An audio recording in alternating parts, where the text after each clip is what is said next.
بسم اللہ الرحمن الرحیم ماشاء اللہ لا قوت الا باللہ العلی العظیم۔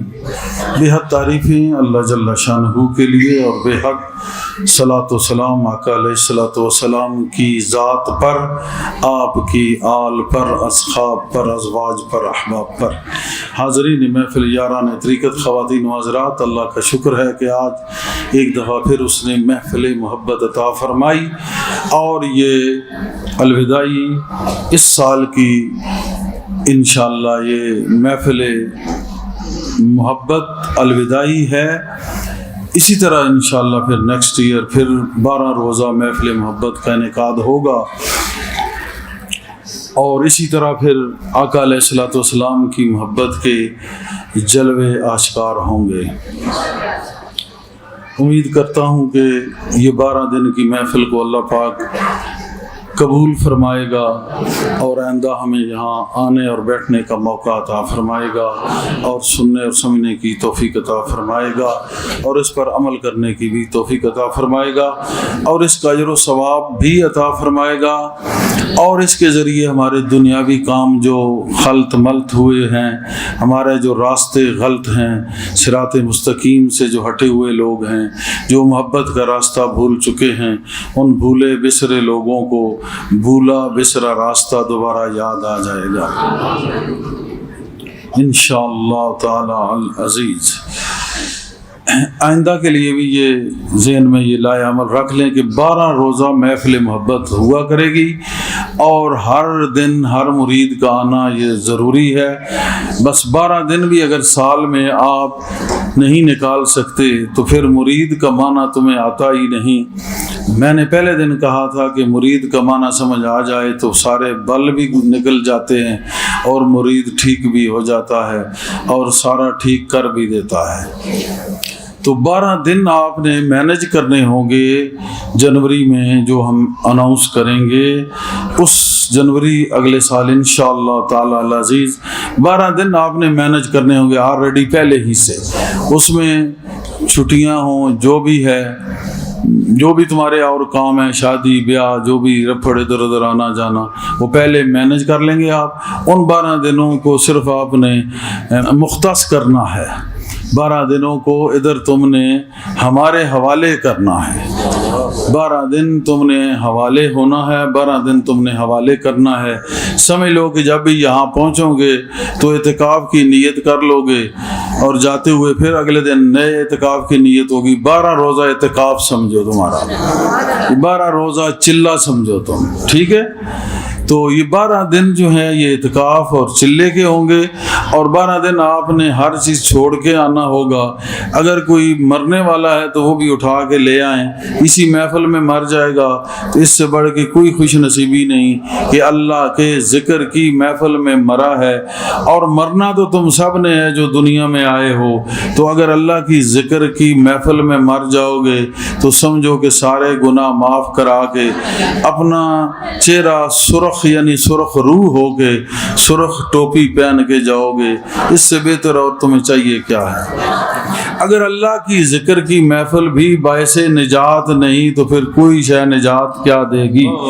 اگر اس کے رسول کا ذکر باعث نجات نہیں تو پھر رحمت للعالمین کا معنی نہیں سمجھ آیا۔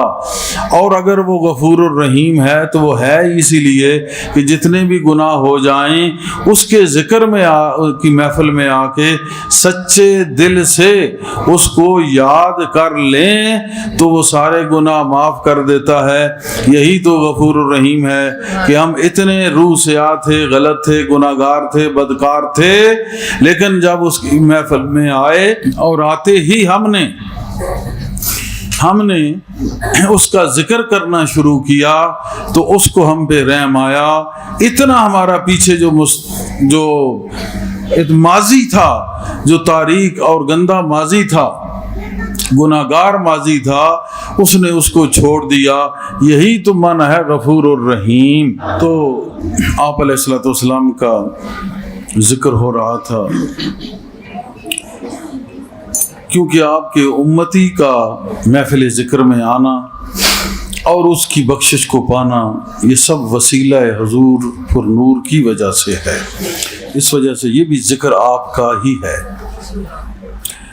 تو اتنا سارا جو ماضی پراگندہ تھا وہ محفل ذکر میں آئے، سچے دل سے رب کو یاد کر لیا، رب نے دیکھا کہ میرا بندہ میری طرف آ گیا ہے، بس یہی وہ چاہتا ہے کہ یہ جیسا بھی ہے، اچھا ہے یا برا ہے، جیسا بھی ہے، جتنا بھی ہے، اس کو چھوڑو، اب یہ دیکھو کہ یہ بندہ کس کا ہے اور اب یہ کدھر آ گیا ہے،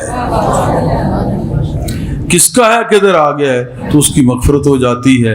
تو میں یہ کہہ رہا تھا کہ آئندہ 12 دنوں کو تم نے مینج کرنا ہے، تمام تر اپنے جو پروگرامز ہیں ان کو بھی ادھر ادھر کر کے، شادی ہے تو وہ بھی یا پہلے کر لیں یا پھر بعد میں کر لیں، کوئی گناہ نہیں شادی لیٹ ہو جائے، ذکر نہیں لیٹ ہونا چاہیے، کیونکہ جو دم غافل سو دم کافر، ایک لمحہ بھی اگر یار کی یاد سے خالی گیا تو وہ کفر ہے، وہ انکار ہے۔ تو جتنے بھی آپ کے اپنے پروگرام ہوں گے، سیر سپاٹا یہ وہ اپنی جگہ پہ کریں، جو مرضی کریں، ہم کبھی روکتے نہیں، ہم صرف یہی کہتے ہیں کہ ہاتھ کار ولے دل یار ولے، لیکن ان 12 دنوں کو مینج کرنا ہوگا۔ اب کئی کہتے ہیں کہ ان کے پاس توفیق نہیں، میں کہتا ہوں پورا سال ہے، ابھی سے مینج کرو تو توفیق بھی ہو سکتی ہے۔ دوسری بات، جو یہ مینج کرے گا پروگرام، ارادہ تہیہ پکا کر لے گا، لڑکی لڑکا، بوڑھا بوڑھی، جوان مرد عورت، بچہ بچی، کوئی بھی، تو خود بخود اللہ پاک اسباب بھی پیدا کرے گا۔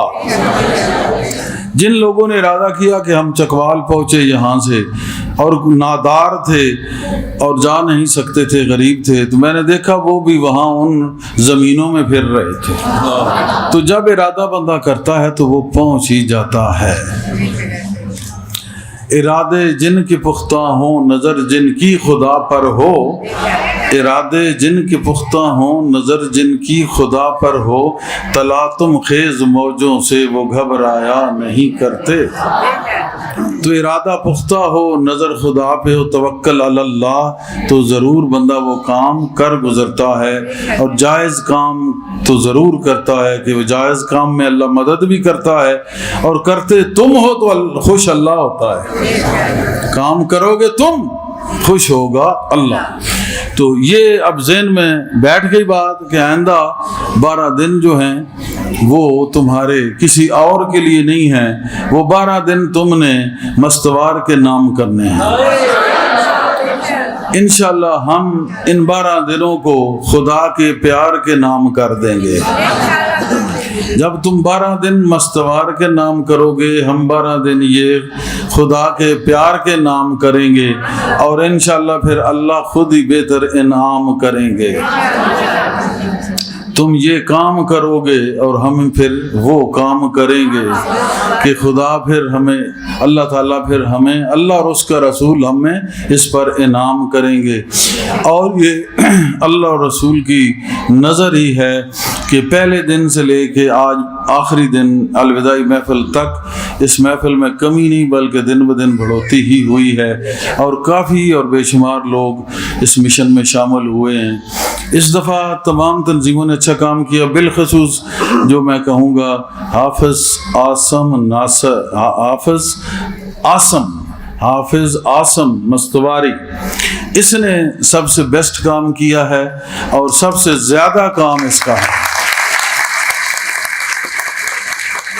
حاجی صاحب کی اس میں محنت اور داد شامل ہے، لیکن یہ بیٹا حافظ عاصم جو ہے اس نے بہت اچھا کام کیا، خواتین میں بھی مردوں میں بھی۔ اس کے بعد پھر کوثر نے خواتین میں زبردست کام کیا ہے، ان دو کا کام بہت نمایاں ہے۔ باقی جو ہے مصطفیٰ جان، نجم الحسنین، امتیاز جاوید، ان سب کی کافی کام ہے، اور ان کی پارٹیسپیشن رہی ہے. ہر کسی نے میں نے کہا اپنی جگہ پہ اچھا کام کیا ہے. تو نمایاں طور پہ حافظ عاصم کا کام رہا ہے, جو میں نے پوری ڈائری چیک کی ہے, کیونکہ پورا اس دفعہ ہم نے نظم و ضبط کے ساتھ اس کو اور بہتر بنایا. سمجھو کہ ایسی تنظیم کوئی نہیں ہے اسلامی اور روحانی جو اس طرح آن گراؤنڈ کام کر رہی ہے. ایک ایک بندے پہ نظر اور ایک ایک بندے کو دائرہ کار میں کام کرتے ہوئے دیکھنا, اس کا کام چیک کرنا, یہ تو ہماری تنظیم کا کام ہے. اور ہر ایک بندے کے لیے دعا کرنا اور اس کو نظر میں رکھنا یہ ہمارا کام ہے. اس کی بھلائی اور فائدہ سوچنا یہ ہمارا کام ہے.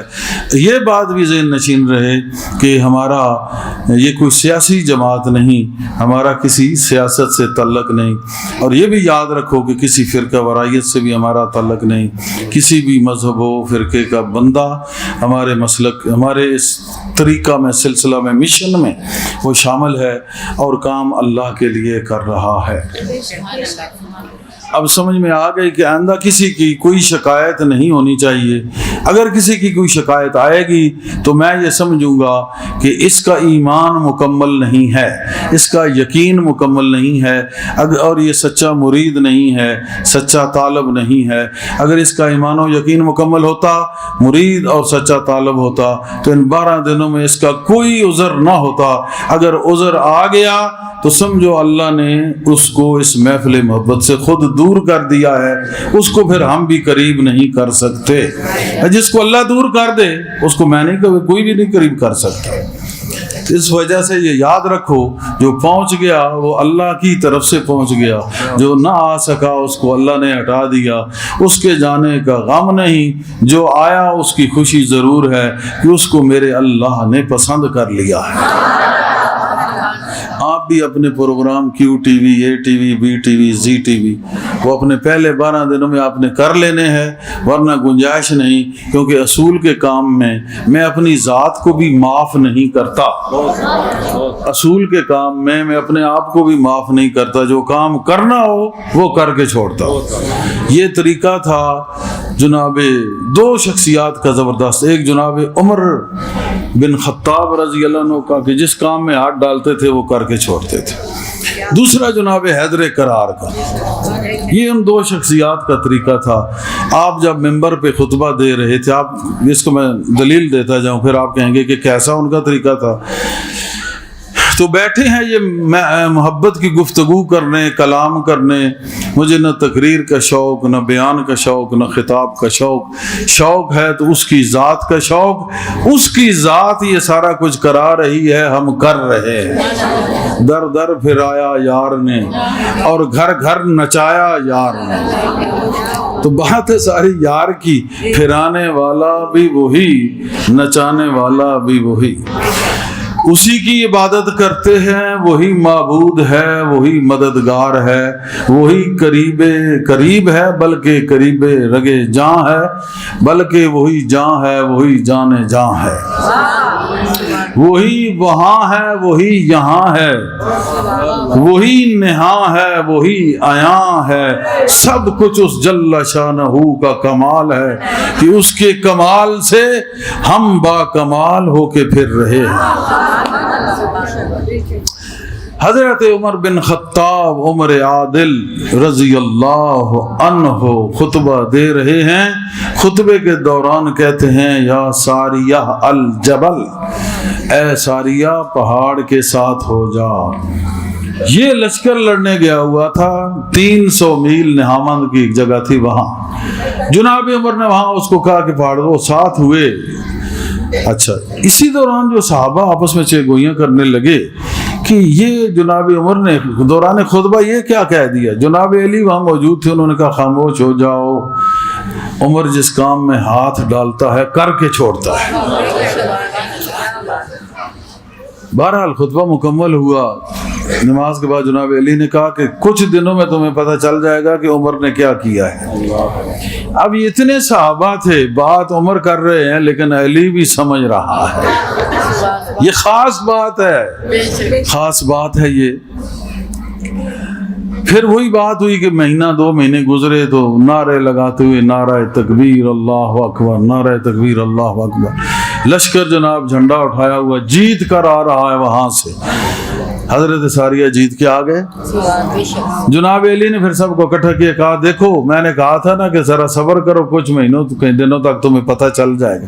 وہ یہ بات تھی کہ 300 میل کے دور کے فاصلے پہ انہوں نے کہا کہ ساریہ الجبل وہ پہاڑ کے ساتھ ہوئے, اور وہ وہاں سے یہ فائٹنگ ٹیکنیک تھی تو وہ اس وجہ سے وہ جیت گئے اور جیت کے آئے. اس وقت جناب علی نے کہا تھا کہ عمر جس کام میں ہاتھ ڈالتا ہے وہ کر کے چھوڑتا ہے. تو اس میں بہت ساری نشانیاں ہیں. ایک تو جناب عمر کی وہ بصیرت, کتنے دور سے دیکھنا. تو جس کا مرید 300 میل کے فاصلے پر جنگ کا ملاحظہ کر رہا ہے, جمعہ کا خطبہ تھا, جمعے کے خطبے کے اندر, اور وہ خطبہ فرض ہے, اور فرض نماز میں اللہ کی حضوری ضروری ہے. اللہ کی حضوری میں گویا جناب عمر وہاں کا مشاہدہ کر رہے تھے. جس کا مرید اتنی طاقت رکھتا ہے, اس کا پیر یعنی حضور پر نور صلی اللہ علیہ وسلم کتنی بصیرت رکھتے ہوں گے, کتنی بصارت باطنیہ و ظاہریہ رکھتے ہوں گے. ایک تو یہ بات پتہ چل گیا اپنے نبی کی عظمت, کہ جن کے مرید کی یہ طاقت ہے تو پیر کا کیا کمال ہوگا. ایک بات. دوسری, ادھر جناب علی کو پتہ ہے کہ وہ بھی ساتھ ہی دیکھ رہے ہیں کہ ادھر کیا ہو رہا ہے, حضوری میں بھی ہیں, ادھر بھی ہیں, اور ادھر کیا کر رہے ہیں وہ بھی. کہا ذرا صبر کرو, عمر جس کام میں ہاتھ ڈالتا ہے کر کے چھوڑتا ہے. ادھر جناب علی کی بصیرت دیکھو, وہ بھی دیکھ. یہ باتیں عام نہیں ہیں, یہ باتیں عام نہیں ہیں. یہ ظاہر کرتی ہیں کہ جن کے مرید ایسے تھے, ان کا شیخ صلی اللہ علیہ وآلہ وسلم, ان کا استاد, معلم, رہبر, لیڈر, سلطان صلی اللہ علیہ وسلم کیسا ہوگا. جس کام میں ہاتھ ڈالتا ہے فقیر تو وہ کر کے چھوڑتا ہے. یہاں سے بات شروع ہوئی تھی. تو یہ دیکھ لیں کہ یہ انہی لوگوں کا سلسلہ ہے, جناب عمر, جناب علی, صدیق اکبر رضی اللہ عنہ, حسنین کریمین, وہی سلسلہ ہے. تو یہ جب ایک کام کا ارادہ کیا جاتا ہے تو پھر وہ کر کے چھوڑنا ہوتا ہے. 12 روزہ چلہ, 12 روزہ اعتکاف, 12 روزہ محفل محبت ہوگی. یہ 12 دن آپ نے ہر طرف سے ہٹ کے 12 دن ادھر وقف کرنے ہیں. اور وقف کیا کرنا ہے, صرف آپ نے 6 سے 8 تک یا 6:30 سے 8:30 تک, کیونکہ مغرب ہوتی ہے, پڑھ کے آنا تھا. 6:30 سے 8:30 تک بس. آپ یہاں 6 بجے تک پہنچ جائیں تو 8 ساڑھے 8, یہ 2-2.5 گھنٹے جو ہے نا آپ نے, باقی گھنٹہ آنے جانے کر لو, یہ 3-4 گھنٹے آپ نے 12 دن صرف وقف کرنے ہیں. محفل میں تو 2 گھنٹے ہی صرف آپ نے وقف کرنے ہیں, باقی سارے دنیا کے کام ہیں جو بھی کرو, جو بھی کسی کو ملنا ہے, باقی سارا ٹائم آپ کے پاس ہے, آپ اس میں مل سکتے ہیں. کسی کے گھر آنا جانا ہے, کھانا پینا ہے, آپ آ جا سکتے ہیں. لیکن یہ جو ٹائم ہے آپ نے ادھر ہی وقف کرنا ہوگا, کیونکہ یہ بہت قیمتی ٹائم ہوتا ہے جو ہم وہاں سے نکل کے ادھر آتے ہیں. پورا ادھر مہینہ بھی رہے, بہت 20 دن, سارا دن. تو اس طرح ہم ٹائم کو اب ضائع نہیں کریں گے. جتنا ٹائم ہے اس کو یوٹیلائز کرنا ہوگا. فقیر کا ایک لمحہ بہت قیمتی ہوتا ہے. اس کی وجہ یہ ہے کہ جب ایک بہت بڑے مبلغ تھے, انہوں نے ساری عمر تبلیغ کی, تو آخری وقت شیطان آ گیا. تو اس نے کہا خدا کو مانتے ہو؟ تو انہوں نے دلیل دی, حتیٰ کہ 100 دلیل دی, لیکن شیطان بڑا عالم ہے, اس نے وہ ساری, بڑا عالم ہے, وہ ساری دلیلیں علم کے زور سے رد کر دیں. پھر ایک وقت حضور غوث اعظم کی محفل میں تھوڑی دیر بیٹھے تھے, تو آپ ظاہر ہوئے, متمثل ہوئے سامنے. آپ نے کہا کیا میں بے دلیل مانتا ہوں؟ تو اس وقت انہوں نے کہا میں بے دلیل مانتا ہوں. تو شیطان بھاگ گیا. تو وجہ یہ ہے کہ اس وقت مولانا روم نے کہا کہ یک زمانہ صحبت با اولیاء بے ترست سالتات بے ریا, اندر بیٹھ کے آپ 100 سالہ عبادت کریں. اس سے بڑھ کے ہے کہ اگر ایک محبت کی صحبت, محبت کی محفل کا ایک لمحہ اس 1000 سال کی عبادت سے بڑھ گیا کہ ایمان ساری عمر تبلیغ کرنے کے نتیجے میں بھی جا رہا تھا, اور صوفی اور ولی کامل کی صحبت کا ایک لمحہ اس کو بچا کے رکھ دیا. تو ایک وہ لمحہ 1000 سال کی عبادت کو کراس کرتا ہے. تو اس وجہ سے یہ ایک ایک لمحہ بہت قیمتی ہوتا ہے. تو آپ نے آئندہ 12 دن اس دن کی محفل کو مینج کرنا ہے. اس کے بعد پھر دیکھیں گے جو بھی محبت سے آئے گا اس کے سوال کا جواب بھی ملے گا. اور آنے کا مقصد اپنے باطن کی اصلاح ہے, دل کا ذکر کرنا ہے, تصور شیخ اور فناف شیخ ہونا ہے, اور ہر طرف اس کو اپنا رہنما نظر آئے. تو پھر 12 دن اگر اسی تصور میں, اگر یہاں بیٹھنے کی حد تک بھی آپ نے تصور رکھا اور 12 دن مسلسل متصور رہے, تو انشاءاللہ پھر یہ آپ پہ چیز غالب آئے گی اور صحیح راستہ جو معرفت کا ہے وہ تمہیں عطا ضرور ہوگا. لیکن شرط یہی ہے کہ انسان صاف خلوص نیت سے آئے تو وہی فیض اٹھا کے جاتا ہے, ورنہ نہیں. اسی طرح جو بیمار یا دیگر لاچار یا جو بھی مجبور اپنی حاجات والے لوگ آتے ہیں وہ بھی کامل یقین کے ساتھ آئیں گے خلوص کے ساتھ, تو ان پہ بھی اللہ کا فضل و کرم ہوگا انشاءاللہ. تو اب یہ پکا ہو گیا کہ 12 دن آپ نے 12 روزہ محفل محبت میں ضرور آنا ہے, سر پر آنا ہے. ہر پروگرام کو کینسل کر کے آنا ہے. بیمار ہے, مرنے والا ہے, تو وہ بھی ادھر آ کے مر جائے تو بہتر ہے. یہ کوئی عذر اب آئندہ میں نہیں مانوں گا, چاہے عام کا چاہے خاص کا عذر پھر میں نہیں مانوں گا. میں نے کہا میں اصول پہ سودا اپنے آپ سے نہیں کرتا. اس وجہ سے ٹائٹ فیٹ ہو جاؤ, اللہ پاک تمہیں استقامت دے. مال کا خرچ تزکیہ نفس کا باعث ہے. زکوٰۃ بھی اسی لیے رکھی گئی, مال غربا ہے. دوسری بات یہ ہے کہ مال سے ہوتی ہے محبت. تم ادھر مال سے محبت کر رہے ہوتے ہو, ادھر یار سے محبت کر رہے ہوتے ہو, تو پھر محبت ہو گئی ڈیوائیڈ. تو اس وجہ سے یہ دیکھا جاتا ہے کہ جو اس کا ضروری ہے وہ تو ہے, وہ تو اس کو وہ کوئی کہتا بھی نہیں, بلکہ اس کا شیخ کا کام ہی نہیں سوال کرنا, وہ اس کی آزمائش کے لیے جو کچھ کرتا ہے.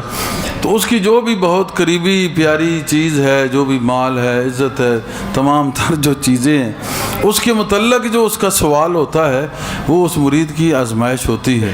کیونکہ جس سے وہ بہت محبت کر رہا ہوتا ہے اس کو خرچ کرنا یہ عام بات نہیں ہونا, یہ ہر بندہ کر سکتا ہے. حضور صلی اللہ علیہ وسلم نے جب کہا تو سب صحابہ جو کچھ تھا اپنا نکال کے وہاں لے آئے. جناب عمر آدھا مال لے آئے, آدھا چھوڑ آئے. انہوں نے کہا آج تو میں سب سے نمبر لے جاؤں گا. آگے دیکھا تو صدیق اکبر نے گھر میں سوئی بھی نہیں چھوڑی تھی. سب نے پوچھا, حضور نے پوچھا گھر میں؟ تو انہوں نے کہا گھر میں اللہ اور اس کا رسول چھوڑا ہے. حالانکہ ان کو پتہ تھا رسول اللہ صلی اللہ علیہ وسلم سامنے ہیں. کہا سامنے بھی ہے, گھر بھی چھوڑ آیا ہوں. پتہ چلا ہمارا رسول سامنے ہو تو گھر بھی ہوتا ہے. تو آج بھی رسول اللہ کو سامنے کر لو تو گھر بھی ہوگا, ہر جگہ ہوگا. لیکن ہم آپ کو سامنا نہیں کرتے, ہم کہتے ہیں او دور بیٹھے ہیں. دور نہیں, وہ قریب ہیں اگر پیار ہو تو.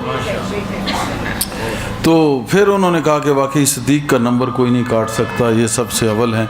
ایک گودڑی پہن کے آئے تھے. حضور نے کہا جبریل مجھے بتا رہا ہے کہ آسمان پہ فرشتوں نے بھی گودڑی پہنی, ساری گودڑی کا وہ لباس سب نے پہنا ہے کہ یہ ادا صدیق اکبر کی فرشتوں کو پسند آ گئی. شریف التواریخ میں نے یہ اس کا حوالہ پڑھا اور حوالے سے بات کر رہا ہوں, ایسے حقائق یا ایسے بات نہیں. تو یہ پھر پتہ چلا کہ صدیق اکبر رضی اللہ عنہ کی جتنی چیزوں سے محبت تھی, آپ نے ہر اس چیز سے کٹ کے حضور صلی اللہ علیہ وسلم سے محبت کی. جناب عمر نے بھی ایسے کیا, عثمان غنی ایسا کیا, جناب حیدر کرار ایسا کیا, حسنین کریمین نے ایسا کیا. تو سب نے ایسا ہی کیا کہ مال سے محبت سب کو ہوتی ہے. کوئی بندہ یہ نہیں کہہ سکتا, ویسے بنتے ہیں لوگ کہ نہیں جی یہ سب کو ہوتی ہے. اور دنیا میں رہنے کے لیے یہ ضروری ہے, نظام چلانے کے لیے بھی ضروری ہے. لیکن جب تک ان تمام چیزوں سے بڑھ کر اپنے شیخ کی طرف توجہ نہ ہو تو تب تک تزکیہ نفس واقعتاً نہیں ہو سکتا. کیونکہ وہ جو میل تھی نا اندر کی, وہ اندر ہی رہ گئی. وہ نکلے گی تو یہ نکلے گی, ادھر دھیان جائے گا تو یہ جائے گا. تو وہ ادھر ہی اس کو بھی رکھا, بچا بچا کے نہ رکھ اسے, تیرا آئینہ ہے وہ آئینہ, جو شکستہ ہو تو عزیز تر ہے نگاہ آئینہ ساز میں.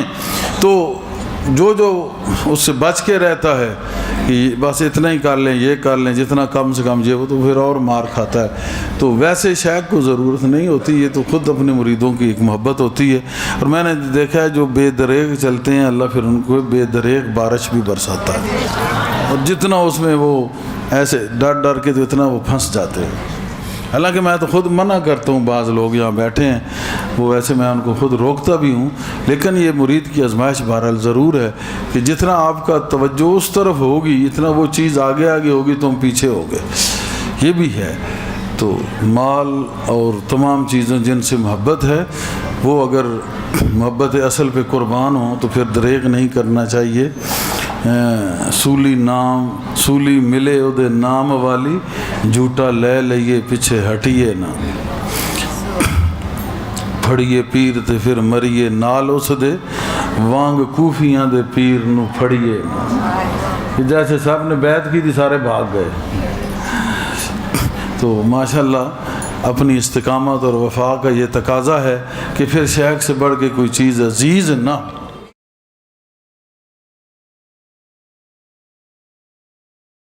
یہ اختلافی سوال ہے کہ بعض لوگ مزارات پر جانے کو شرک سمجھتے ہیں۔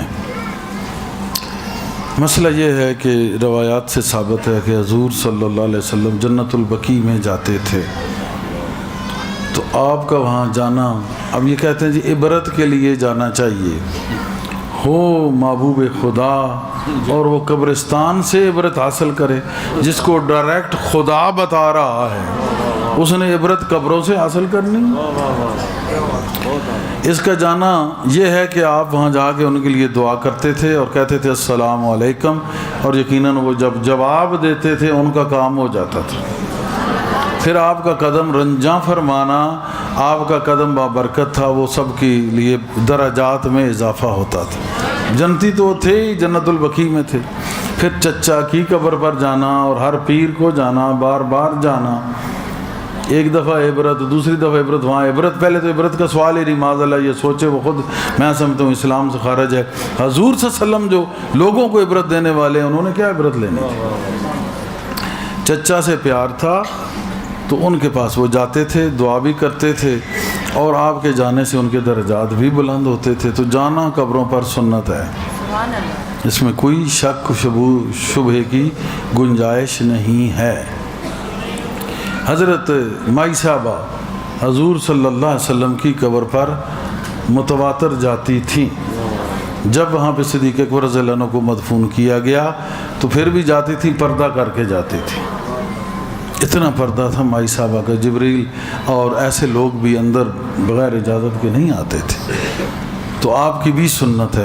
تو اہل بیت اور مائی صاحبہ کے طریقے سے بڑھ کے اگر کوئی کہتا ہے طریقہ ہے تو میں اس کو مسلمان کیا سمجھوں گا؟ جو رسول کے گھر کی سے مخالفت کر رہا ہے تو رسول اللہ کا کچھ نہیں لگتا، تو مسلمانوں کا وہ کیا لگتا ہے؟ تو اس وجہ سے یہ جانا یہ کوئی شرک نہیں، کوئی ایسا مسئلہ نہیں۔ وہاں جا کے اللہ کا بندہ ہے، وہاں بیٹھ کے سب سے پہلے آپ سلام دیں، پھر فاتحہ پڑھیں، پھر اس کے وسیلے سے دعا مانگیں۔ اللہ قبول کرتا ہے، جو انسان کی حاجت ہوتی ہے اللہ پوری کرتا ہے اس ولی کے طفیل، اس ولی کے وسیلے سے۔ حضرت قاسم نانوتوی صاحب جو مکتبہ دیوبند سے تعلق رکھتے تھے، آپ پر بھی یہ سوال ہوا، آپ نے فرمایا کہ بندے ایک پنکھا ان کو جھل رہا تھا، ایسے بڑا پنکھا، تو اس نے کہا یہ مجھے ہوا آتی ہے تو 5-10 اور بندوں کو بھی آ جاتی ہے؟ انہوں نے کہا ہاں۔ انہوں نے کہا بس یہی ہے کہ جب آپ ولی اللہ کی قبر کے پاس جا کر بیٹھتے ہیں وہاں رحمت برس رہی ہوتی ہے تو کچھ 4-5 چھینٹے 10 چھینٹے تم پہ بھی آ جاتے ہیں۔ ہوا جب مجھے لگ رہی ہے تو 7 آدمیوں کو اور لوگوں کو بھی لگ رہی ہے۔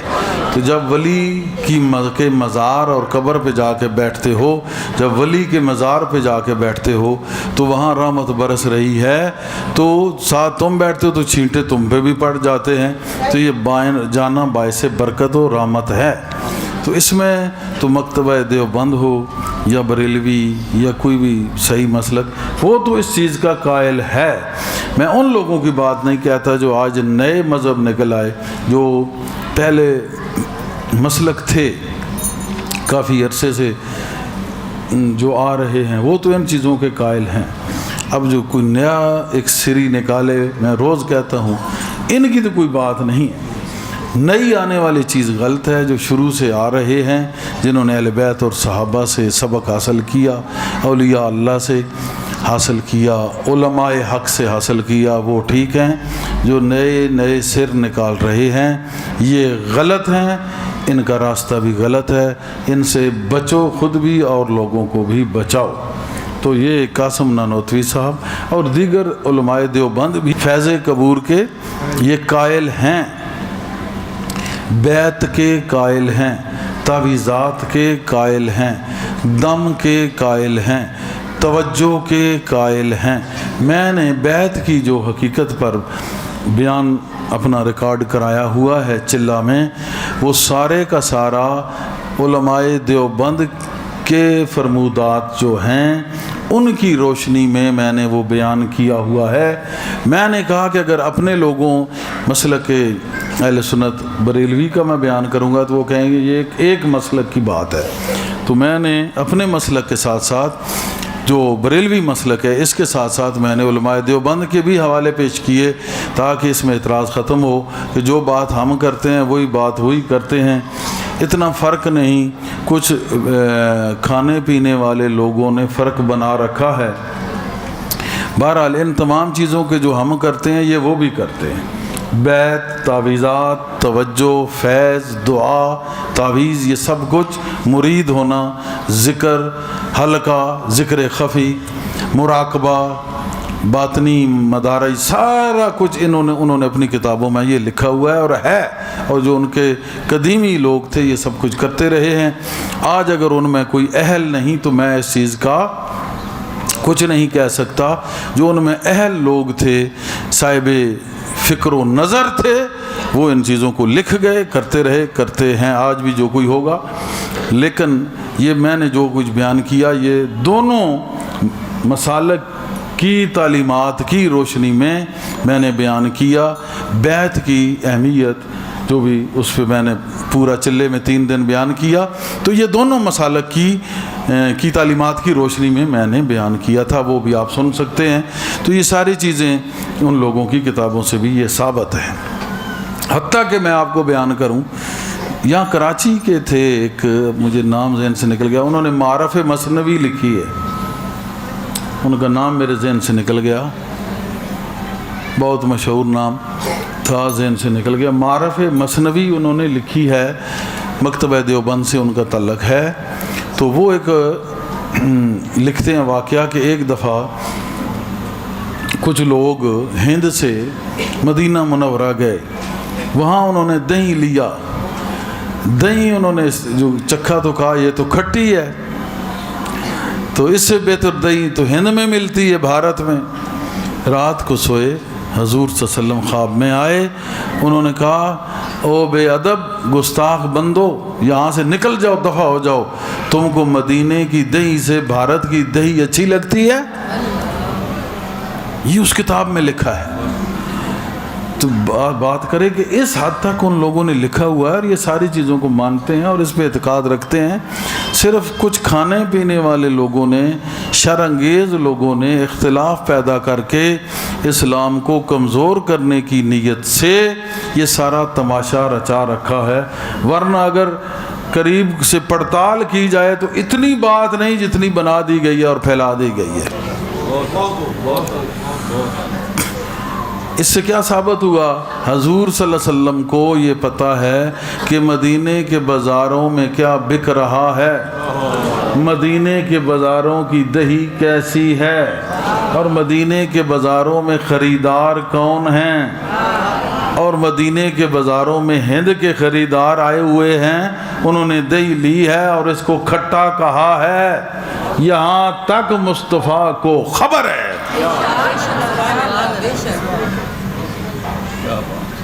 یہ انہوں نے لکھا ہے. معارف مثنوی، صاحب شرح معارف مثنوی بہت مشہور ہے ادھر. حکیم محمد اختر، شاہ حکیم محمد اختر، یہ بہت زبردست انہوں نے لکھا ہے اور ان کا بہت اچھا خوش عقیدہ لوگ ہیں. یہ اشرف التھانوی کے خلیفوں میں سے ہیں یہ، بالکل.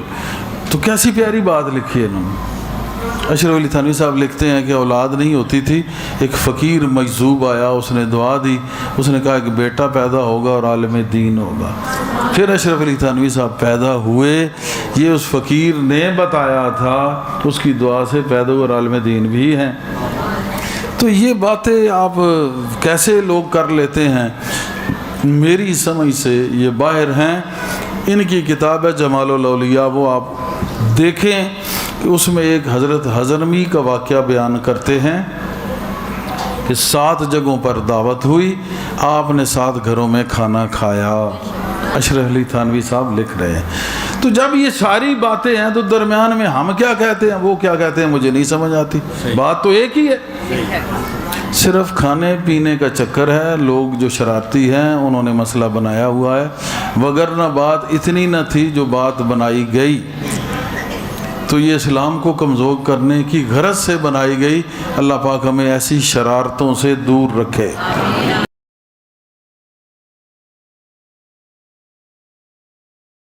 یہ جو ہے آقا غوث اعظم سیدی و سندی و مرشدی و جدی رضی اللہ عنہ، آپ جیسا، آپ کے بعد آپ جیسا ایسا کوئی نہیں آئے گا. کیونکہ چوں محمد درمیان انبیاء، غوث الاعظم درمیان اولیاء. جس طرح انبیاء کے درمیان حضرت محمد صلی اللہ علیہ وسلم ہیں، اسی طرح اولیاء کے درمیان حضور غوث اعظم ہیں. تو آپ سے بڑھ کے کوئی نہیں ہو سکتا. آپ نے کہا قدمی حاضی رکبت علی کل ولی اللہ، میرا قدم جو ہے وہ ہر ولی کی گردن پر ہے. تو تمام اولیاء نے اپنی گردنیں جھکا دیں، جو عالم ارواح میں تھے انہوں نے بھی، جو آنے والے تھے انہوں نے بھی. تو اس وجہ سے اللہ نے آپ کو یہ شرف عطا کیا ہے کہ آپ سے بڑھ کے کوئی ولی نہیں ہے. ہاں ولی ہے ہی وہی جس کی گردن پہ آپ کا قدم ہو، جس کی گردن پر حضور غوث اعظم کا قدم ہو. ولی ہے ہی وہی، آپ سے بڑھ کے کوئی نہیں ہو سکتا. یہ جو کہا جاتا ہے نا کہ مرشد، وہ جو بات میں نے کہی تھی وہ یہ ہے کہ جب تک مرشد کوئی کل بل نہ سمجھو تب تک مسئلہ حل نہیں ہوتا. جب مرشد کو کل بل ہی سمجھو گے تو وہی غوث اعظم مرشد کے اندر نظر آ جائے گا. تو یہ بات تو ہو سکتی ہے، مرشد غوث اعظم سے بڑھ نہیں سکتا. ہاں غوث اعظم مرشد کے دل میں کرم فرما سکتا ہے، اس کی شبیہ میں، اس کے دل میں وہ کرم فرما کے اس کے تن بدن کو ہٹا کے خود ظاہر ہو سکتا ہے. یہ ہو سکتا ہے، بڑھ نہیں سکتا. ہر چیز کی حقیقت ہوتی ہے نا. تو تصور شیخ میں جو جائے وہ ادھر ادھر مت دیکھے، اسی میں اپنے آپ کو ختم کرے. اسی میں انشاءاللہ اس کو زیارت ہوگی حضور غوث پاک کی، پھر مولا علی کی، پھر رسول اللہ صلی اللہ علیہ وسلم کی.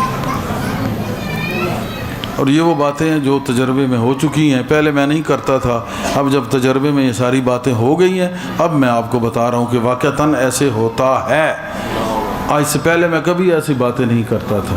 جب میں نے دیکھا کہ ایسے تجربہ ہوا ہے، جو کوئی ریسرچ میں آیا، جو مشاہدے میں آیا، تو وہ میں آپ کو بیان کر رہا ہوں اس لیے کہ آپ کی اصلاح کے لیے، تاکہ آپ میں اسلام اور روحانیت کی محبت پیدا ہو اور سچے اور اچھے اور سچے مسلمان بن جاؤ اور اعلیٰ دوست بن جاؤ اللہ کے. اللہم صلی علی سیدنا محمد وآلہ وصحبہ وبارک وسلم.